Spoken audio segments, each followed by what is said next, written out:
Muy bien, hermanos. Como decíamos ayer, no voy a hacer saludos ni introducciones, solo haremos al final, porque si no ya el cronómetro pasa. Pero la verdad es que me agrada mucho poder compartir de la palabra con vosotros estos pasajes de Primera de Crónicas, capítulo 6 al 10. Son pasajes que normalmente al lector común se le hacen pesados, porque seguramente habéis visto que desde el capítulo 1 estamos teniendo genealogías, nombres, linajes, familias, la genealogía de Israel desde Adán, algunos otros pueblos que nacen de Abraham mismo, y entonces se van viendo genealogías ahí un poco, se acumulan y al final se le embota a uno la cabeza y no sabe muy bien por qué están ahí. A mí me gustaría hacerlo sencillo, hermanos, y decir que ¿por qué las genealogías son importantes, aunque sean un poco aburridas de leer? Hay que tener en cuenta que este libro de Crónicas, digo este libro porque al principio era uno solo, no dos como lo tenemos ahora, es un libro escrito después de la deportación de Judá en Babilonia. Aunque no se sabe quién lo escribió, muy probablemente lo hizo Esdras. Se cree que pudo haber sido el sacerdote Esdras. Y llama la atención como incluso en el cautiverio babilónico, allí en Babilonia, pues se guardaban, se conservaban y se tenían en cuenta las genealogías y de dónde venían. Y a pesar de que un árbol genealógico pueda parecer un poco confuso, pero es lo que te permite tener conciencia de quién eres y de dónde vienes. Te da memoria, pero también te da conciencia de que no eres un punto que aparece en un momento de la historia. Y alguno dirá, pero Efraín, esa no es nuestra genealogía. Tiene importancia por varias cosas. Porque de la genealogía que viene aquí se puede visualizar perfectamente el linaje y la dinastía davídica de la cual el propio Señor Jesucristo viene a ser heredero. Hay motivos en los cuales no vamos a entrar, por los cuales Jesús necesitaba venir de la línea, vamos a decir, de Judá o del reino de Judá. No puedo entrar en eso ahora. Y luego, ¿por qué son importantes las dinastías? Porque la tierra de Israel no se podía repartir de cualquier manera. La tierra de Israel había sido establecida por suertes, según la soberanía de Dios, determinadas partes para cada tribu.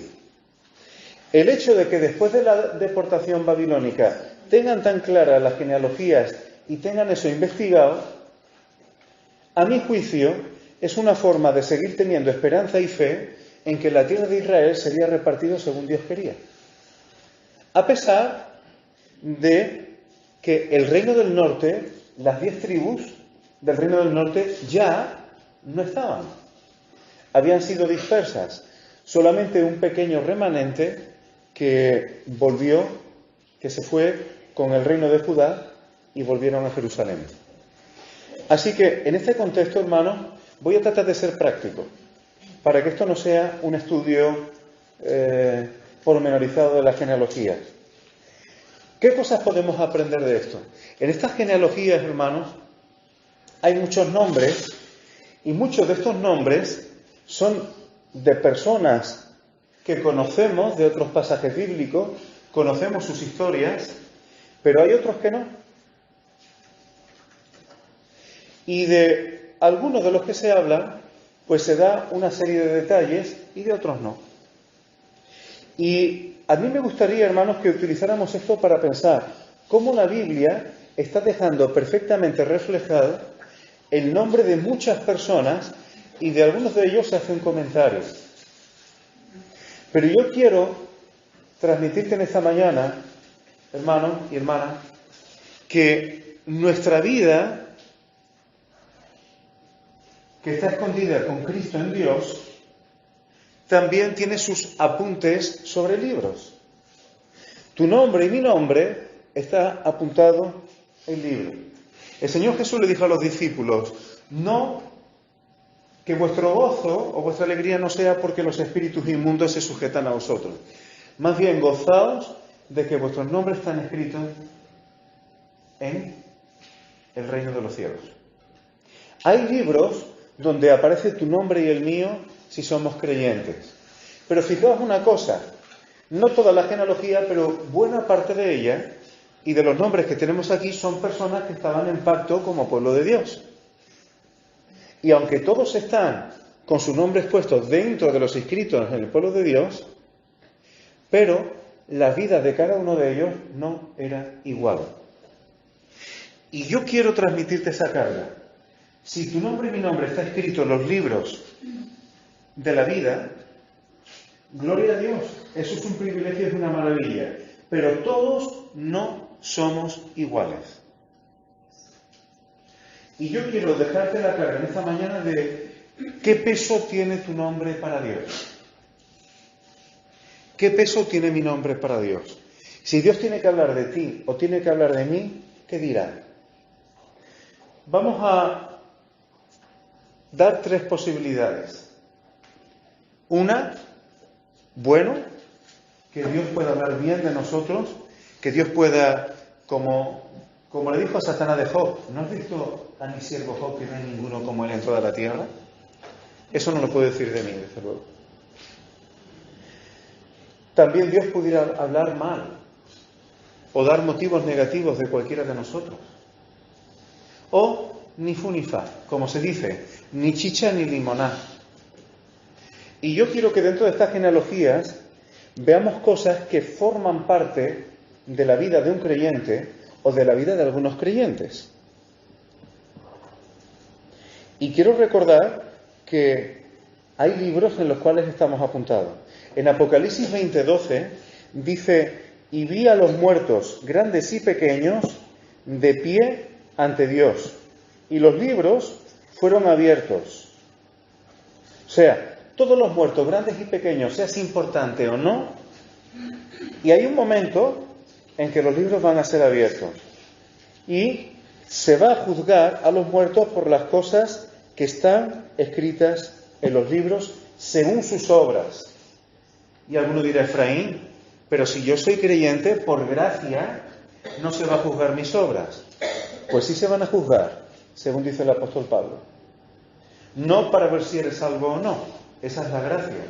Se van a juzgar para ver cuál es tu papel en el reino del Señor Jesucristo. Mi papel en el reino del Señor Jesucristo. Hay muchas parábolas que hablan de esto y el propio apóstol Pablo, hablando a creyentes, habla de que el tribunal de Cristo es esto.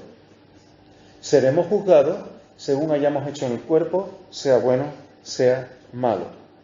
¿Cuánto pesa nuestra persona ante los ojos de Dios? Generación va, generación viene y hay de todo. Y hermano, esta idea de que ya como todos estamos en Cristo, todos igualitos, no es bíblica.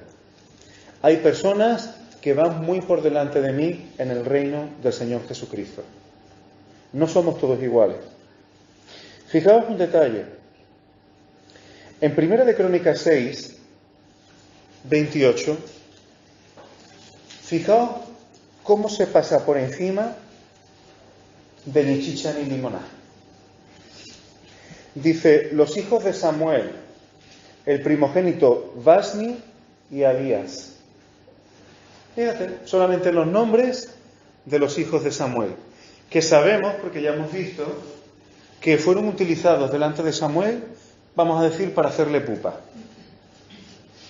¿A qué pica cuando te hacen daño a través de tus hijos? Pues a Samuel se lo dijeron, tus hijos no son como tú, por eso queremos un rey, como las demás naciones. Y es verdad que los hijos de Samuel no fueron como su padre. ¿Qué pasa cuando una persona es ni chicha ni limoná? ¿Qué pasa cuando una persona es tibio? Hay una cosa, hermanos, que es un engaño. Cuando somos tibios, pensamos que somos neutrales. Y eso es un engaño. Cuando somos tibios, somos idólatras de nosotros mismos.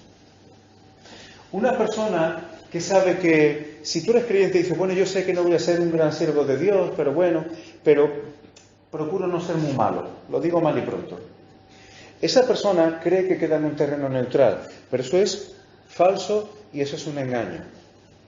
La persona que quiere estar en un término medio, en realidad es un idólatra de sí mismo.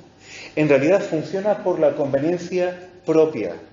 No quiere hacer daño a los demás, no se moja con nada, pero no es porque ame a los demás, es porque no quiere problemas él mismo. Los hijos de Samuel no se habla apenas nada, ni bueno ni malo. Sí se dice algo malo, pero era por conveniencia. Como eran hijos de su padre, pues cuando tenían que juzgar las cosas de Israel, ellos emitieron cohechos y sobornos, pervirtieron la justicia por conveniencia propia. Y que nadie nos engañe, hermano, cuando pensamos que estamos en un término medio, pensamos que estamos en un terreno neutral. Eso no es verdad. Cuando estemos en un plano medio o en un término medio, podéis estar seguros de que estamos en un terreno egoísta y convenido. La persona que está en un término medio, y quiero subrayarlo e insistirlo, no quiere problemas, pero no por amor a los demás. Lo que quiere es estar bien esa persona misma. Qué pena unos hijos que tuvieron el ejemplo de un Samuel, uno de los personajes más importantes de la Escritura, que dio cohesión, fortaleza y sostenimiento y contenido al pueblo de Israel a nivel político, a nivel militar, a nivel espiritual, cuando estaba todo corrompido. Con un padre como ese, y te dedicas, viviendo de la renta de tu padre, a lo que te conviene a ti y a pervertir el derecho. Pues estos eran los hijos de Samuel. Solamente se pueden dar sus nombres.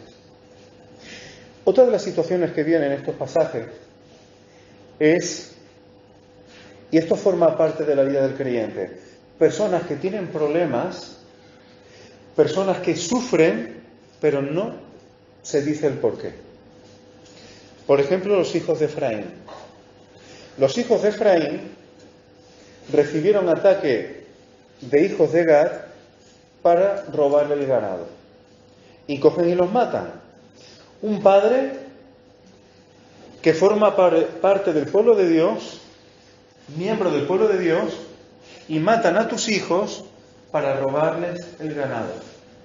Se menciona, y además se dice que su padre, que Efraín hizo duelo por muchos días, se quedó hecho polvo, y vinieron a consolarle. Luego, más adelante, remonta y vuelve a tener descendencia. Aquí tienes historia de la familia de Efraín, pero no se dice por qué. No te dice, Dios permitió esto por este motivo o por el otro, no. Aquí tienes una persona con grandes promesas, y ojo que Efraín tiene promesa de primogenitura que viene de Jacob, y aquí tienes con problemas familiares que no te están diciendo por qué. Si era porque había pecado, si se lo merecía, si no se lo merecía, o a causa de qué. No te lo dice. Lo pasó mal y sabemos que los hermanos, sus hermanos, le consolaron. Pero no te dice más nada. No te da más motivos. ¿Y no forma parte eso de la vida cristiana también? A veces pasamos por circunstancias en las cuales lo pasamos mal y no sabemos por qué. Y forma parte de la vida cristiana. Pero otras veces estamos en aflicciones y sí sabemos por qué. El otro ejemplo lo tenemos en el capítulo 10. La muerte de Saúl, que ya la hemos tocado en otras ocasiones. Y termina el capítulo 10 diciéndote por qué.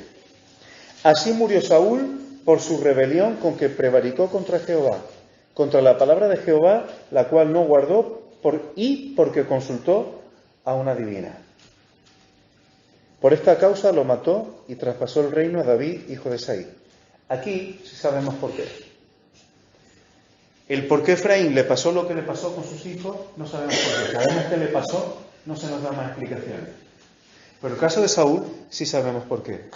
Por desobediencia a Dios. Por desobedecer a Dios y encima, para más Henry, consultar a una divina, dice que Dios lo mató. Y ya conocéis la historia, que no fue para nada agradable. Y estas cosas, hermanos, forman parte de la vida de los creyentes. creyentes que, sin saber por qué padecen, creyentes que, sabiéndose por qué padecen, y creyentes que sus hijos no son como ellos. Gente del pueblo de Dios que ni fu ni fa, y cuando se está mucho tiempo en términos medios, vuelvo a insistir, se manifiesta nuestro egoísmo. El término medio es cómodo. El término medio no te mete en tantos problemas, no te compromete. Eso es idolatría a uno mismo. Eso es vomitivo para el Señor Jesucristo. Así que estas son historias de personas dentro de la genealogía del pueblo de Dios. Pero si ha venido Cristo, ¿estas cosas no pasan a un creyente? Claro que sí. Ahora, para terminar en positivo, hermanos, también se habla de algunas personas de la cual se dicen cosas positivas. En Primera de Crónicas 7, 5 y 9, tenemos dos detalles.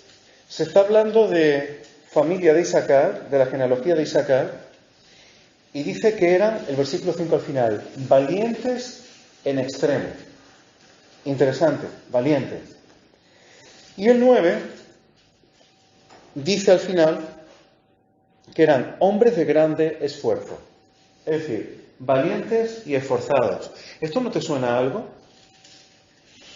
¿A quién se le dijo, esfuérzate y sé valiente? Se le dijo a Josué.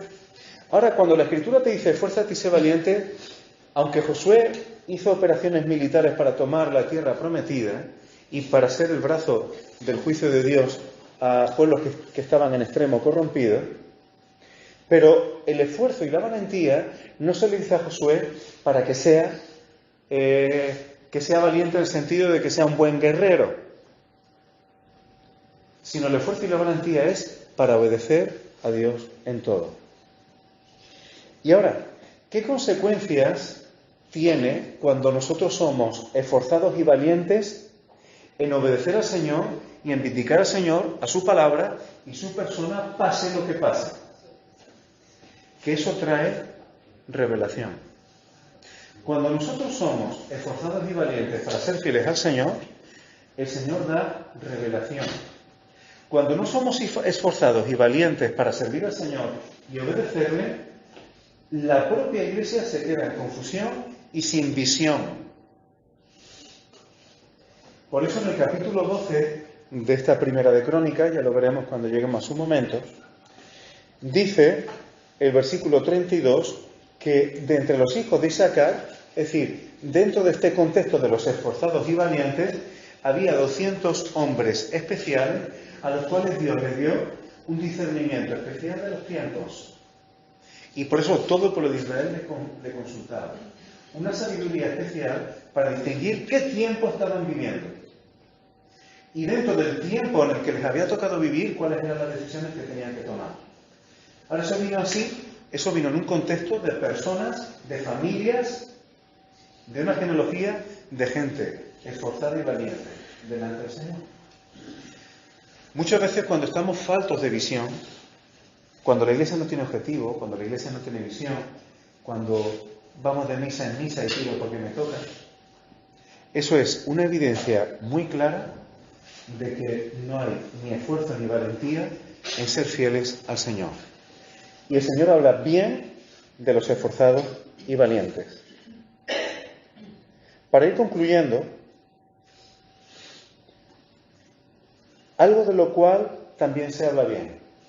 Se da un detalle de una persona, en el capítulo 9, versículo 20, dice, Finés, hijo de Eleazar, descendiente bastante próximo de Moisés, dice, fue antes capitán sobre ellos, y fijaos qué detalle, me encanta cómo termina el versículo, y Jehová estaba con él. Jehová estaba con él. ¿Por qué Jehová estaba con Finés? Ya conocéis la historia. Por eso estos no son nombres sueltos, detrás de estos nombres hay historias. Finés, cuando el pueblo de Dios estaba completamente corrompido en fornicaciones con las madianitas, tuvo celo por Dios y juzgó. Y Dios, a causa de eso, le hizo promesas perpetuas. Promesas no solamente para la época en la que le tocó vivir, sino para su descendencia en un futuro que aún no ha llegado. Y cuando Dios promete, cumple. ¿Por qué? Porque tuvo celo por Dios y por la santidad, no solo suya, sino por la santidad del pueblo. Y esto dice que Jehová estaba con él. Hermano, tenemos que ser celosos de la santidad de Dios, no de detalles sin importancia. Yo he escuchado a veces hermanos discutiendo si un creyente debía tomar café o no. No es broma. Eso no es santidad. Eso yo lo llamo sacar punta hasta que se te parte el lápiz. Hay que ser fieles y hay que ser celosos de la santidad, pero las cosas que están muy claras bíblicamente. Porque si no, terminamos fácilmente colando los mosquitos y tragando los camellos, y el Señor Jesús se lo tuvo que echar en cara a los religiosos. Pero en las cosas que son camellos, tener celo por el Señor, por su santidad, y para que el pueblo de Dios ande en esa santidad, eso hace que el Señor esté con nosotros. ¿Qué daño hace en nombre del amor tolerar y cubrir el pecado como si no tuviera importancia? Eso afrenta a la sangre de Cristo. Si el pecado fuera una cosa baladí, el Señor Jesús no hubiera tenido que venir y padecer lo que padeció por ti y por mí. Y por último, para terminar, algo que me encanta, y por cierto, en este sentido, es muy violento tener celo. No estoy diciendo que seamos violentos físicamente como lo fue Finés, pero si tú quieres vivir en santidad, si queremos vivir piadosamente, eso produce violencia. Desde los días de Juan el Bautista hasta ahora el reino de los cielos sufre violencia y los violentos lo arrebatan. En Mateo 11 tenemos este versículo. El reino de Dios viene con violencia. Es muy violento obedecer a Dios en medio de un contexto que se opone a Él. Vas a resultar, es como el agua y el aceite, no se mezcla y se evidencia. Y ya para terminar, el último detalle, se habla en el capítulo 9, versículo 10 y 13. Está hablando de unos sacerdotes. Me encanta esta descripción, hermano. Una pena que no tengamos tiempo para verlo con más tranquilidad. Dice, sus hermanos, versículo 13, jefe de sus casas paternas, da el número y tal. Me encanta cómo termina el versículo. Hombres muy eficaces en la obra del ministerio en la casa de Dios. Este era el último punto que tenía y no lo puedo desarrollar. Pero hermano, qué maravilla que Dios pudiera decir de nosotros que somos personas eficaces en la obra del ministerio en la casa de Dios. ¿Qué significa ser eficaz en la obra del ministerio en la casa de Dios? Porque una de las cosas más complicadas hoy día es encontrar personas eficaces para nada. Y sé que está feo utilizar esta palabra, pero se puede ser creyente y ser inútil en el ministerio de la casa de Dios. ¿Suena feo? Yo tengo por ahí, no sé dónde tengo el papel, yo soy inútil total para el servicio militar. Ese papel me dieron hace años por asma alérgico para no hacer la mili. Pero ser inútil para la obra del ministerio de la casa de Dios es una cosa muy seria, porque Dios quiere gente con eficacia. Y el tiempo ha pasado y lo voy a dejar aquí, pero invito a que pensemos qué cosas nos hacen eficaces en la obra de Dios y qué cosas nos hacen inútiles. Pero una persona eficaz es una persona a la que tú le confías algo y te puedes desentender, porque cuando vuelves sabes que está bien hecho. Y ahora que estamos con la obra, os aseguro que eso es una cosa necesaria e importante, si no te vuelves loco. Pero es que el Señor Jesús dice eso de nosotros. Él comparó el reino de Dios a un hombre que tenía unos viñadores, tiene obreros, les da unos encargos, le da unos recursos y se va, esperando cuando vuelva, ¿qué habéis hecho con esto? Esa es la eficacia. Esa es la eficacia. ¿Qué nos hace eficaces? ¿Qué nos hace confiables para el Señor? Pues eso sería el motivo de una predicación que no voy a dar ahora.